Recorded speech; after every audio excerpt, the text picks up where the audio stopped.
Chers amis, vous savez que nos services d'urgence sont au bord de la rupture. Pour ceux qui tiennent encore, 15 à 20% d'entre eux se sont effondrés. Nous n'avons jamais connu une situation de ce type. Les causes sont bien identifiées. L'épuisement des professionnels, depuis bientôt 20 mois, la fuite des personnels, par manque de considération et perte totale de l'attractivité de l'hôpital public, la défaillance à tous les niveaux, en ville comme à l'hôpital, de la permanence des soins, et surtout aujourd'hui, un manque criant, inacceptable, de lits d'aval pour les services des urgences. Lors de la crise sanitaire, le gouvernement, la société nous ont demandé d'être efficaces. Nous l'avons été. Nous pouvons, nous devons en être fiers. Maintenant, le retour de bâton est particulièrement violent au sein de cet hôpital-entreprise qui est devenu maltraitant non seulement pour les patients, mais aussi et surtout pour les soignants. La situation est désespérée. Il faut des mesures immédiates de damage control. Suite à l'intervention controversée du ministre de la Santé il y a quelques jours, les représentants de SAMU Urgences de France ont demandé une réunion immédiate des comités techniques régionaux des urgences à tous les directeurs généraux d'ARS. La plupart ont déjà répondu positivement et ces réunions se tiennent dans les jours qui viennent. Parallèlement, je vous demande de solliciter vos directeurs généraux, vos présidents de CME pour que des réunions de crise se tiennent là aussi dans les jours qui viennent dans chaque établissement pour pouvoir trouver des solutions à cette crise des urgences.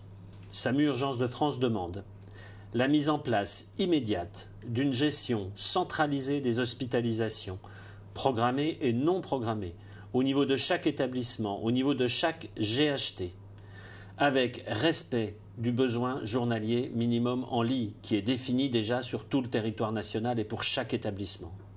La réactivation de la campagne du No Bed Challenge nous permettra de suivre de très près ce qui est fait ou pas.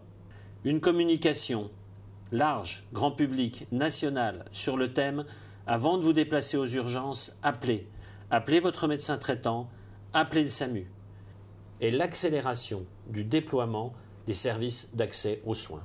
Enfin, sur ces premiers points en amont des urgences, SAMU Urgences de France demande aux ARS que la permanence des soins ambulatoires, c'est-à-dire la présence de médecins généralistes en journée et également aux horaires de garde, soit garantie, soit maintenue sur tout le territoire national pour les fêtes de fin d'année. Il faut aussi, bien sûr, garder les professionnels de santé qui sont dans nos services. Pour cela, SAMU Urgences de France demande une rémunération digne de nos collègues étrangers qui travaillent tous les jours à nos côtés, tous les jours, et qui pour un travail équivalent sont rémunérés 3 à 4 fois moins que nos médecins. Nous demandons également la titularisation immédiate des médecins, paramédicaux, assistants de régulation médicale qui travaillent depuis plus de 2 ans dans nos services et qui sont maintenus dans une précarité inacceptable.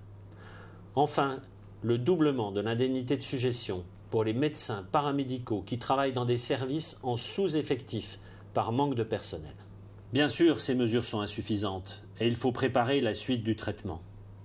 C'est ce que je vous propose de faire lors de la prochaine réunion professionnelle de SAMU Urgences de France le 14 décembre à Paris. Reprenons la main sur notre avenir. Mesdames et messieurs les politiques, nous ne pouvons plus subir les défaillances de tout un système de santé. Notre priorité, c'est la santé de nos concitoyens, mais c'est aussi maintenant la santé de l'hôpital.